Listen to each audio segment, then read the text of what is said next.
Aujourd'hui, je te présente les 12 livres à lire impérativement en 2022 et ça commence maintenant.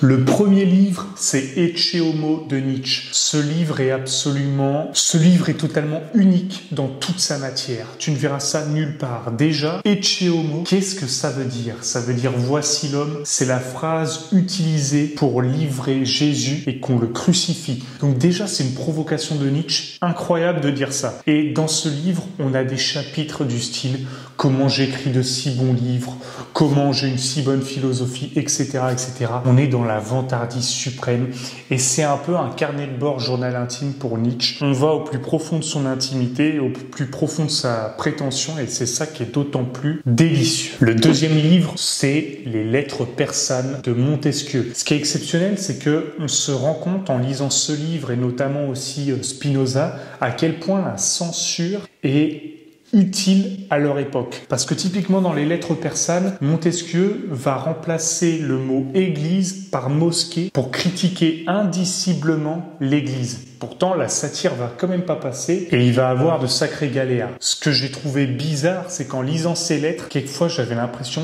qu'il y avait des punchlines qui me rappelaient des rappeurs d'aujourd'hui où je me dirais qu'ils seraient même pas capables de les dire. Le troisième livre à lire en 2022, c'est Antifragile de Nassim Nicolas Taleb. C'est tout simplement un grand manuel pour donner plein de tips pour ne pas s'enfermer dans la fragilité. Et typiquement, je te donne un exemple de la fragilité. La fragilité, c'est quand par exemple tu prépares un voyage, que tu chronomètres tout minute par minute, puis tu prends l'avion, il a 10 minutes de retard, il y a des gens qui t'empêchent de marcher plus vite qu'il ne faut, tu rates ton taxi, tu arrives à la mauvaise heure à l'hôtel et en fait tout ton programme est déréglé. Voilà, c'est ça la fragilité. Donc comment être résilient, comment ne pas se laisser surprendre par l'improvisation, et on a plein de tips dans ce livre, c'est absolument exceptionnel. Le quatrième livre à lire en 2022, c'est un livre que j'ai kiffé parce que, en fait, je me le suis fait spoiler. Typiquement, j'aurais jamais lu ce livre. Mais, je vais te le spoiler. En fait, c'est l'histoire d'un pêcheur. Il glande un peu rien. Et en fait, il va faire un voyage de 3 jours où il va aller pêcher un gros poisson. De mémoire, je crois que c'est un merlin bleu. Et en fait, après des heures et des heures de bataille avec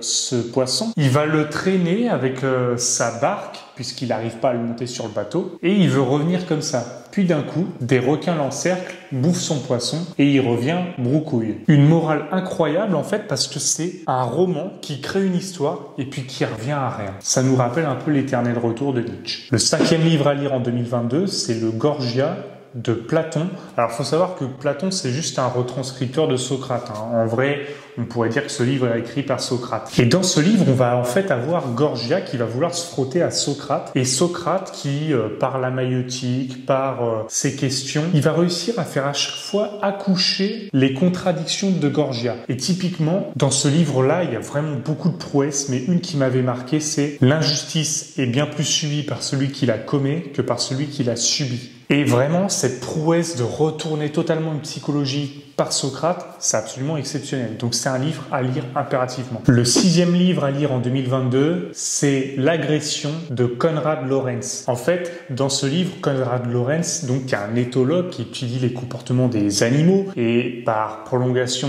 des hommes, il va étudier la colère chez les animaux. Et en fait, là, on retrouve des mécanismes et du pourquoi. Ça déculpabilise sur tout ce qui est impulsivité ou même la colère. Vraiment, ceux qui ont des crises colériques, ce livre est une bible pour mieux se comprendre. Et d'ailleurs, fait insolite, c'est que je sais pas pourquoi cet auteur a un amour pour les oies cendrées, que je sais toujours pas pourquoi il kiffe cet animal. Si tu sais, mets-le en commentaire. Le septième livre à lire en 2022, c'est La Panthère des Neiges de Sylvain Tesson. Si tu connais pas Sylvain Tesson, c'est un écrivain donc qui vit encore et qui, c'est un peu en gros le Bear Grylls, le Mike Horn des écrivains. Le mec qui se donne des défis, va dans la nature vivre au premier seuil de la pyramide de Maslow, il se met en difficulté, puis en fait tout le long il écrit un journal de bord où il va en faire un livre. La Panthère des Neiges, non seulement ça a été prix Renaudot en 2021, mais en plus il y a une photo dans ce livre qui est incroyable, que je peux te mettre à l'écran. Là normalement tu la vois. Tu vois un oiseau sur la photo. Alors je sais plus comment s'appelle le photographe, mais il est très connu. Tu vois un oiseau sur la photo. Quand ils ont pris cette photo avec le photographe et Sylvain Tesson, ils n'ont pas remarqué tout de suite, mais tu peux voir à côté de l'oiseau vers le versant de la montagne, une tête, cette tête, c'est la tête de la panthère des neiges. Cette photo est incroyable parce qu'on ne voit pas au premier coup d'œil. Et l'écriture de Sylvain Tesson est exceptionnelle.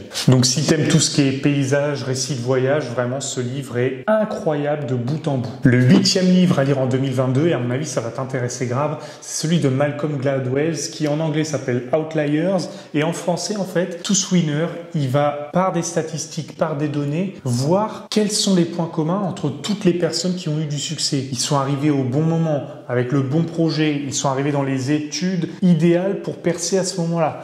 Et en fait, par tout ce processus statistique, c'est vraiment intéressant les résultats qui en découlent. Et même le deuxième titre, tu vois, c'est comprendre les logiques du succès. Donc franchement, ce livre, par ses études de cas, est vraiment exceptionnel. Le 9e livre, c'est Anti-manuel de philosophie de Michel Onfray. Ce livre est une bible incroyable pour ceux qui veulent apprendre la philosophie. Il vulgarise et en même temps pas trop, parce que Michel Onfray, c'est un pro de la philosophie. Il donne des concepts incroyables, notamment un que j'avais développé dans L'œil de la forêt, c'est par ce livre que je l'ai compris, c'est le panthéisme. Et si tu veux en savoir plus sur cette sorte de religion, je t'invite à lire mon livre, L'œil de la forêt. Le 10e livre à lire en 2022, c'est Psychologie des foules de Gustave Le Bon. Dans ce livre, il nous révèle tous les mécanismes de la foule et d'ailleurs la différence entre un public et une foule. Une des phrases qui m'a le plus marqué de ce livre incroyable, c'est « Beaucoup de révoltes n'aboutissent qu'à des changements de mots ». Et vraiment, il fait une étude anthropologique sur les foules, le public, les émotions et la peur qui sont vraiment inégalées. Ce livre est vraiment une référence dans la psychologie humaine. Le 11e livre à lire en 2022, c'est Ce que penser veut dire de Alain de Benoît. En fait, ça va être un peu dans la même veine que Anti-manuel de philosophie de Michel Onfray parce qu'il va décrypter toutes les grandes pensées des gens comme Rousseau, Karl Marx, Carl Jung, Heidegger, Kessler, Goethe, Sorel, Nietzsche, Monterland. Et vraiment, c'est un récital de philosophie incroyable, de leçons à prendre de chacun de ces écrivains. Et ça fait vraiment un résumé, une vulgarisation de tout le monde. C'est vraiment très sympa, très facile à lire. Et enfin, le 12e livre à lire impérativement en 2022, c'est La ferme des animaux de George Orwell.